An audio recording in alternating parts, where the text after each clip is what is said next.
Muy bien. Tratar de recordar un poquito lo que hablamos ayer. La base fue lo que dice en el Evangelio de Juan, capítulo 17, ¿no es cierto? Que te conozcan a ti, el único Dios verdadero. Y es algo que lo que me resta de tiempo que Dios me regala sobre la tierra, me estoy abocando en las Escrituras a ver si estoy haciendo conocer al Señor como es digno de su nombre. Si hablo del Señor, realmente para que la gente pueda entender del Dios que le hablo, para que puedan encontrar el poder, la misericordia y la facultad tan maravillosa que es el perdón de pecados. El día en que el hombre siente que ha sido perdonado, todo cambia, todo es distinto. Y dice el salmista, me acosté y dormí. Muchos se acuestan, no todos duermen. Me acosté y dormí. Qué cosa hermosa. Hoy, para ir redondeando un poquitito todo este pensamiento, vamos a volver al Viejo Testamento. Una relación perfecta. Y nadie puede negarlo esto porque las mismas escrituras recopila cuando vamos a Hebreos, cuando vamos a Romanos, toman de allí el original, lo que había acontecido para exaltarlo más todavía, aún todavía. Muchos hablan del Señor Jesús como estos personajes de la India religiosos que se sientan y allí esperan. No, el Señor Jesús no era así. El Señor Jesús era el Hijo de Dios que vino a dar testimonio de la presencia de Dios. Él dice, lo que he visto acerca de mi Padre, esto les hablo, esto enseño, esto es lo que quiero que ustedes sepan. Y muchas veces es cuestión de estar atento cuando uno lee la palabra o uno la lee para sí mismo, que el Señor, como encontramos en las Escrituras, cuando exhorta al hombre a ser varonil en toda su conducta, en muchos pasajes, pero hay uno que es muy práctico, que es el capítulo 8 de Juan, cuando la mujer es tomada en pleno acto de adulterio. Lo conocemos, no hace falta entrar en los detalles. El Señor no es que la libró a la mujer, porque Él dijo, el que esté sin pecado, que empiece tirando piedra. Muchas veces nosotros aprendimos otra cosa de ese pasaje. Además, hay un detalle muy importante. Encontramos que en ningún momento la mujer le pide perdón al Señor. Sí está atenta, sí está atenta. A lo mejor lo hizo, pero no lo marca la Escritura. Pero hay una cosa importante. Es un pasaje, el que lo estudia, el que lo medita, miren, no está el hombre que había estado en el acto de adulterio, porque fíjense en que dice que los pescó a los dos, en pleno acto. Así que tendrían que estar los dos. Además de todo esto, el hombre que no estaba, ¿quién era? Uno de ellos, de los que estaban entre ellos. No lo sabemos. Pero hay una cosa que le dice el Señor. El que esté libre de pecado empiece a tirar las piedras. No fue que le dijo no. Lo que sucede es que dice, mujer, ¿dónde están los que te condenaban? Señor, uno a uno se han ido todos. Entonces, tampoco yo te condeno. Y hermanos, esto es lo que dice la palabra cuando vamos al otro evangelio, que dice que el Señor mismo le dice, para que sepáis que el Hijo del Hombre tiene autoridad para perdonar pecados. Ahora, ¿qué le dijo a la mujer? Vete y no peques más. Es muy importante esos detalles para tenerlo en cuenta. Ahora, nos llevaría largo tiempo. Vamos a ver la autoridad del Señor, la firmeza en su postura con la palabra. Por ejemplo, cuando le habló el Señor a los fariseos y a los judíos, ¿qué dijeron los discípulos? Señor, tú le hablas muy fuerte, muy rudo le hablas, Señor. No usó estas palabras, son otras palabras, pero para sepamos lo que estamos hablando. Señor, tú hablas muy, muy severo. ¿Qué le dijo el Señor? ¿Para usted también soy severo? ¿Se quieren ir? Pueden irse. Cuidado muchas veces cuando presentamos al Señor, porque es su excelencia, Él es el Hijo de Dios, que está sentado a la diestra de la majestad en las alturas. Eso dice la palabra, ¿eh? ¿Queréis iros vosotros también? Las sabias palabras de Pedro. ¿A quién iremos, Señor? ¿A quién iremos que nos dé palabras de vida? Más o menos, hermanos. Esta es la idea. ¿Y cuánto más Dios? De Dios ahora vamos a leer algo. Muchos piensan, porque hablando muchas veces con la gente, que cuando Dios los llame a su presencia, ellos van a exponer su tesis, van a exponer su excusación. No saben que dice la palabra de Dios que en aquel día toda boca se cerrará. ¿Quién podrá abrir la boca ante el Señor? ¿Quién se animará cuando venga, como dice la Escritura, con poder y gloria? He revisto mucho en mi vida y he tratado de ir superándome con las Escrituras. ¿Quién es Dios? ¿Quién es el Salvador? Y que con cuánto temor y con diligencia escuchar bien la palabra para entender el mensaje. Y entonces tomar una decisión, la más importante. No hay otro momento en la vida como cuando uno trata delante de Dios. Israel en Egipto. Bueno, vamos a Éxodo, capítulo 20, una lectura conocida, pero vamos a extractar también de ello lo que dice las Escrituras, lo que aclara, lo que quiere que llegue a nuestros oídos para que comprendamos y para que lo analicemos para nuestro propio bien. Hermanos, lo que yo les digo a ustedes, primero me lo digo a mí mismo. Si yo no lo hago primero de ustedes, no sirve lo que estoy hablando. Porque dice que el Señor hacía y enseñaba. Y Él es mi maestro, Él es mi enseñador. Es muy importante que primero la palabra obre en mi vida, para que los demás vean que Cristo mora dentro de mí. Y entonces estén atentos con reverencia a la palabra del Señor. Capítulo 20 de Éxodo dice así: todo el pueblo observaba el estruendo y los relámpagos y el sonido de la bocina y el monte que humeaba.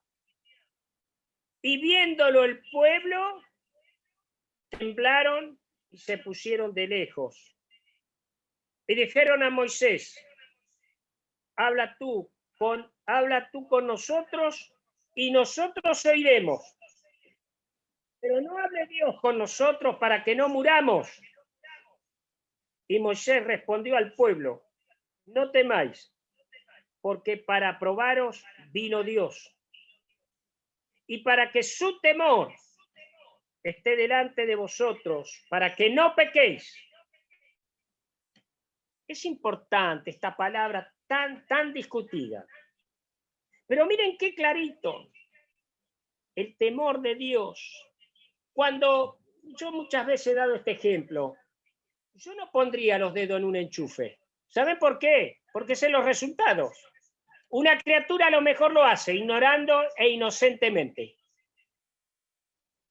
El conocimiento de Dios es la sabiduría, es lo que alumbra nuestro entendimiento. Acá les está diciendo que tengan temor de pecar contra Dios. Temor de estropear, de enfermar mi vida, porque estoy pecando contra Dios. David, cuando se refiere al pecado, dice: enfermedad mía es este pecado, enfermedad mía. Isaías, desde la mollera hasta la punta de los pies, están enfermos, toda mente doliente, todo corazón herido. enfermedad mía es el pecado. Y ahí la voz del Señor que nos revela y nos da la medicina, el gran médico. Como hemos leído, para que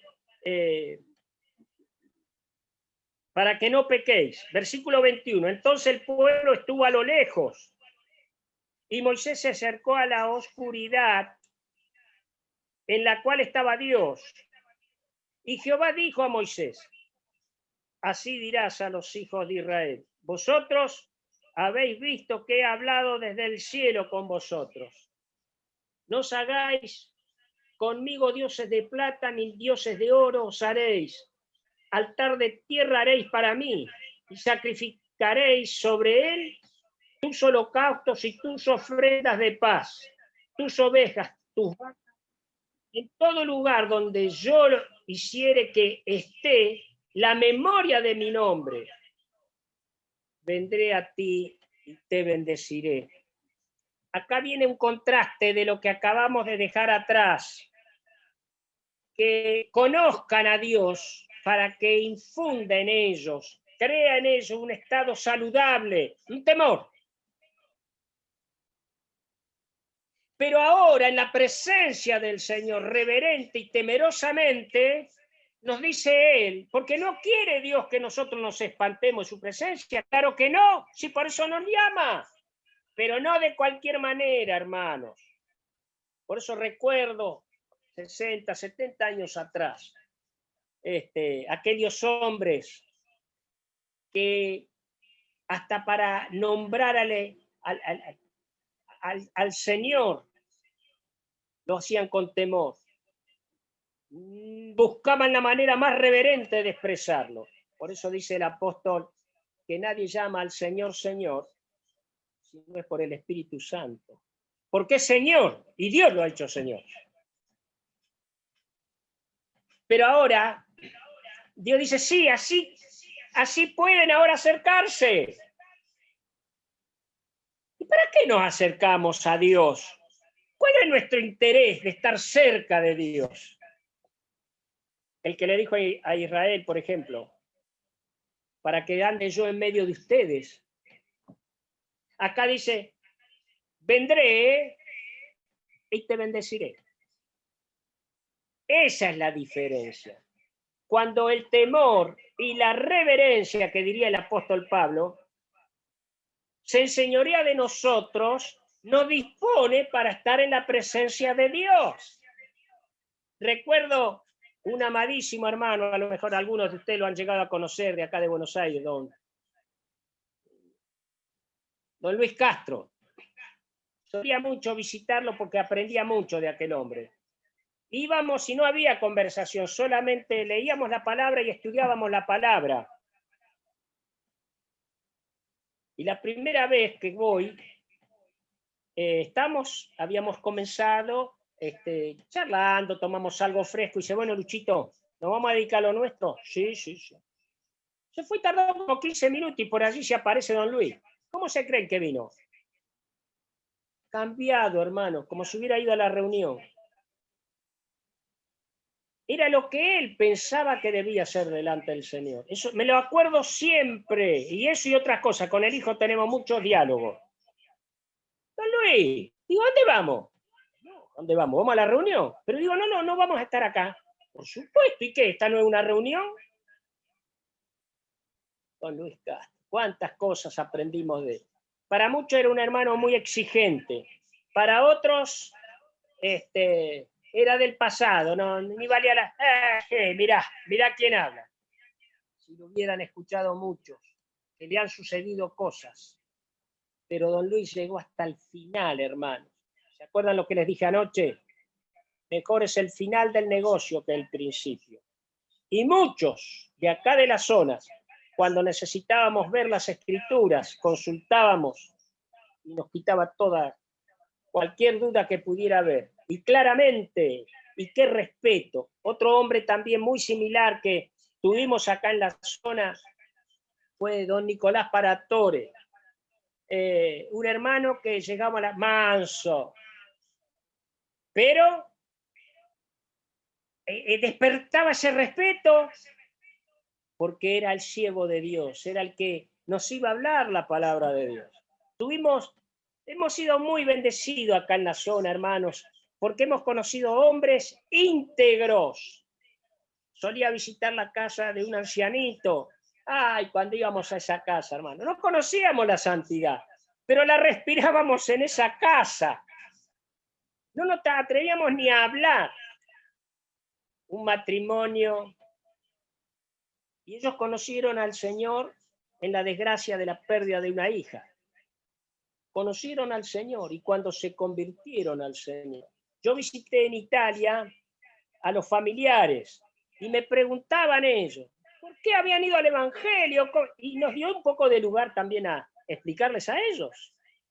Pero hermanos, el recuerdo de ese hogar es que usted entraba en esa casa y era un santuario. Lo prolijo, lo medidos para hablar. Y me acuerdo que una vez yo estaba en Villa España, una de las iglesias cercanas, y este hombre de Dios, yo me habían invitado varias veces y me había entusiasmado en esa iglesia. Es más, cuando la primera vez que me invitaron, dije, Jorge, digo, mira que yo no sé nada. Vos venís, orás a Dios, preparate y cuando venís vas a ver lo que Dios te dé. Y me empezó a entusiasmar, iba seguido. Me llama un día este ancianito y me dice, venga hermano, venga. ¿Por qué no lo estamos viendo tan seguido? Dice. ¿Usted está yendo a otro lugar? No, digo, me invitaron así. Ese entusiasmo, ¿no? No, hermanito, despacito, despacito. Usted necesita aprender más. Lo invitan, vaya, pero despacito, hermano. ¿Sabe? No pude decirle nada para allá, para esa mano sobre el hombro con una ternura y un amor de padre. Lo dijo con dolor, pero no molestaba, por el contrario, despertaba reverencia, respeto. Yo recuerdo todas esas cosas. Y es bueno, hermano, es bueno. Porque la obra es de Dios, los hermanos son del Señor. No nos corre. Por eso muchas veces cuando siento de discusiones en el pueblo de Dios, trato de hacerles entender que no es propiedad nuestra. Nosotros tenemos que llevarle, si es necesario para reconvenirlo, en el temor de Dios, en la mansedumbre del Espíritu Santo y en la reverencia que hace que el hombre revea si ha hecho algo mal. Cuántas cosas lindas si nosotros contemplamos al Dios de la gloria y en su trono de gran altura, Él se digna dirigirse hacia nosotros. ¿Se acuerdan de Isaías? Soy hombre muerto porque Dios me ha visto, o he visto la gloria de Dios.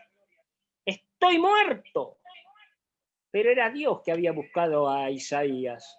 Y llevando el carbón del altar limpió sus labios y le dice, es quitada tu culpa. Qué cosa hermosa. El Dios que nos llama, pero en su terreno, recordando su advertencia y su enseñanza. Y hermanos, más allá de este viejo siervo, la palabra de Dios. ¿Qué dice el apóstol? ¿Quiere sabiduría? Demándelas a Dios, que Dios se la dará. Porque es sabiduría para bien. Primero para mi vida y después para compartirla con los hermanos, que me la dio Dios, no es mía. Y cuánto motivo de gratitud por tan excelente privilegio. Así que, qué cosa hermosa en ese monte que humeaba. Vamos a leer un poquito más en Hebreos. Se me fue el tiempo y parece mentira que un tema tan precioso podríamos quedarnos un poquito más, pero no me voy a pasar, quédense tranquilos. Hebreos 13, y con esto vamos a ir redondeando el pensamiento. No lo voy a leer. Recuerden al salmista, 27:4. Una cosa he deseado yo, y esta haré, que esté yo todos los días en la casa de mi Dios o en la casa de Jehová. Y termina por excelencia, para contemplar su hermosura. Josué estaba siempre en el medio del tabernáculo. ¡Qué hombre, Josué! Y fíjense que lo que me pusieron ese texto de 1:7 de Josué, lo recuerdo siempre porque me pusieron cuando me bauticé en aquella cartulina que nos regalaban de recuerdo. Mira que te mando, que te esfuerces y seas muy valiente para poner por obra los mandamientos que he dado a mi siervo Moisés. Que te esfuerces y seas valiente. Y aquel hombre, Josué, hermanos, es el que diría al final de su vida: yo y mi casa serviremos a Dios.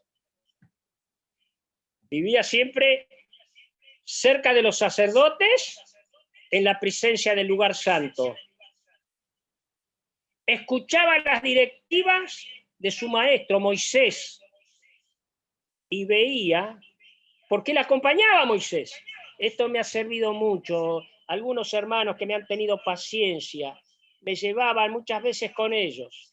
¿Y qué hacíamos? Aprovechábamos el tiempo para mirar las riquezas de la palabra de Dios.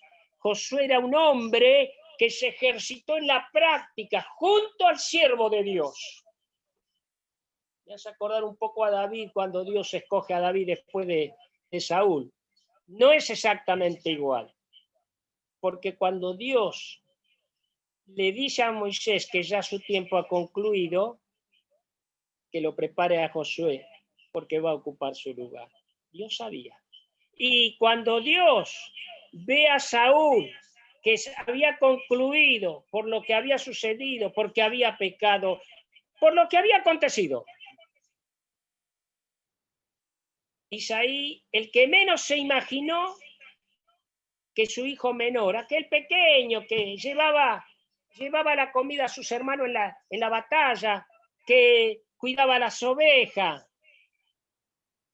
pero viene el profeta y le dice: ¿estos son todos tus hijos? Sí. Es más, el profeta, cuando vio al mayor, aquellos guerreros que ya eran guerreros maduros, este es el ungido de Jehová. No, no, no, no, le dijo Dios. No, no, Samuel. No a tus ojos. Qué hermoso. Moisés era conforme al corazón de Dios. David pecó, pero quebrantó su corazón delante de Dios, que fue la diferencia entre David y Salomón. Muy grande diferencia. Y David, cuando se vuelve del pecado, no vuelve a ser más el David que era. Para nada. De allí para adelante es otro hombre distinto. Ahora había visto el rigor del pecado. En la misericordia de Dios, porque eso también hay que tener en cuenta. En la misericordia de Dios. La palabra, cuando leo, no solo Salomón, el mismo Saúl. ¿Se acuerdan lo que le dice Dios? No ores más por él, le dice Dios. Está decidido. Hermano, hemos tenido un honor muy grande de ser escogidos por Dios. Ahora vamos a leer algo que nos va a ayudar un poquito más. No me quiero pasar, hermano, pero es tan importante volver a considerar cuando nos presentamos delante de su presencia. Cuando leemos la palabra, cuando la guardamos en el cofre maravilloso del tesoro de nuestro corazón. Dice en Hebreos, capítulo 13,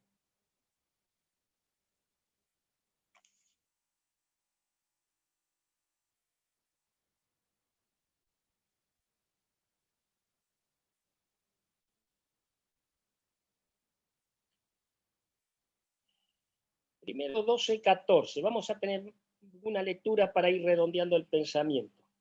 12, 14.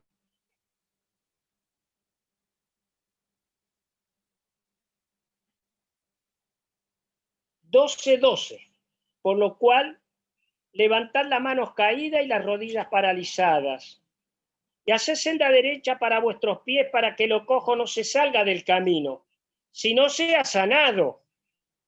Seguid la paz con todo y la santidad, sin la cual nadie verá al Señor. No alcanza con decir yo soy del Señor, ¿eh? ni decir yo creí en el Señor. No alcanza, hermanos, porque Dios me dice que los demonios también son creyentes. ¿Cómo no van a ser creyentes o los conocen? Yo sé que es duro, hermano, pero piensen, mediten en el corazón lo que dice la palabra. Seguid la paz con todos y la santidad, sin la cual nadie verá al Señor. Mirad bien, no sea que alguno deje de alcanzar la gracia de Dios, que brotando alguna raíz de amargura os estorbe, y por ella muchos sean contaminados.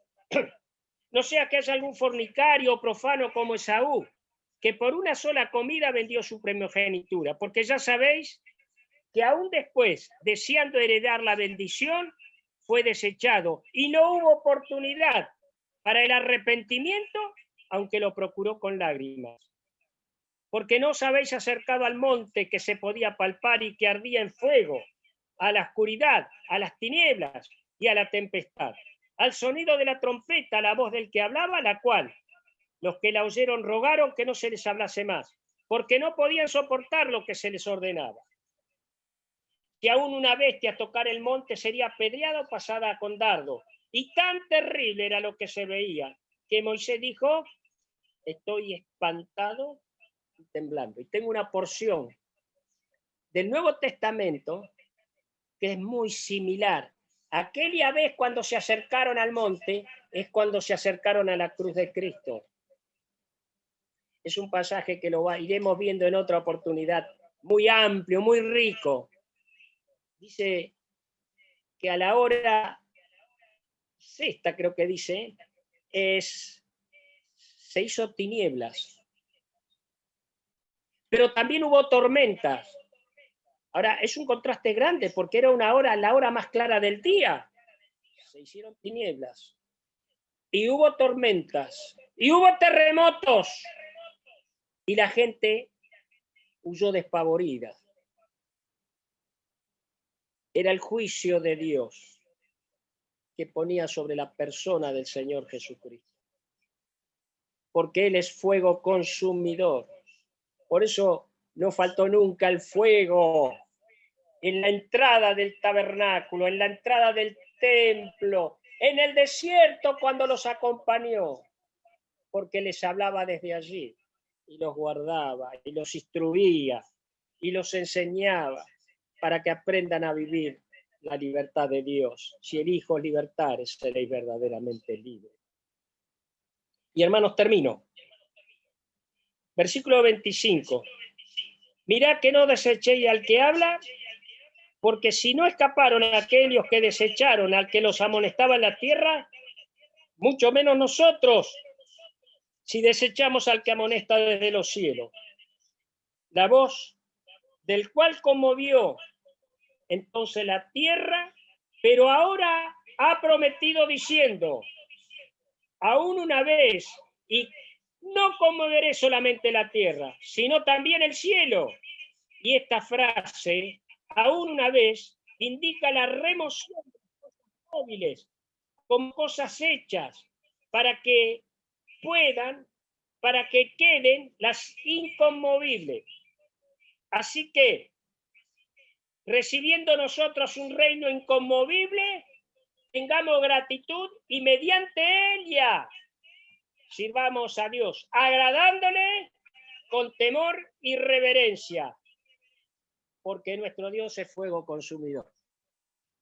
Tenía también preparado el capítulo 13, hermano, pero se me ha ido un poquito el tiempo.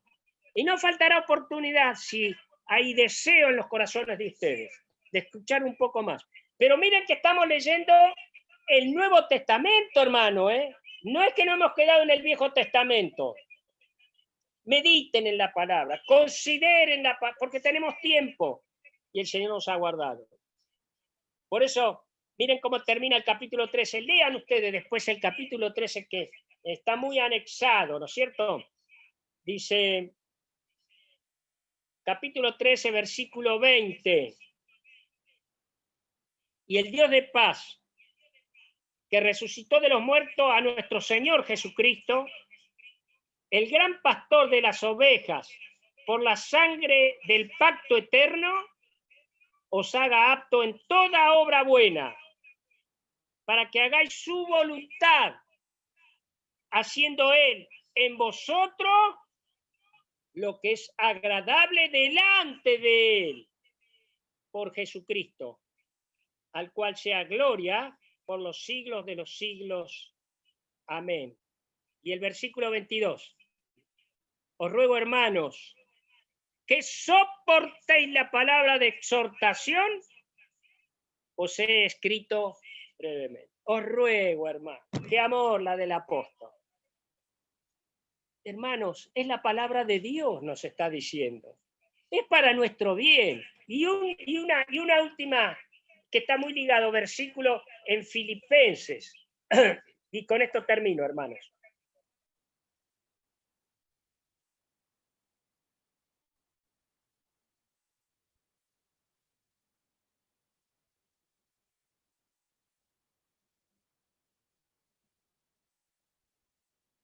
Filipenses 2:12, termino ahí, hermanos, con esto termino.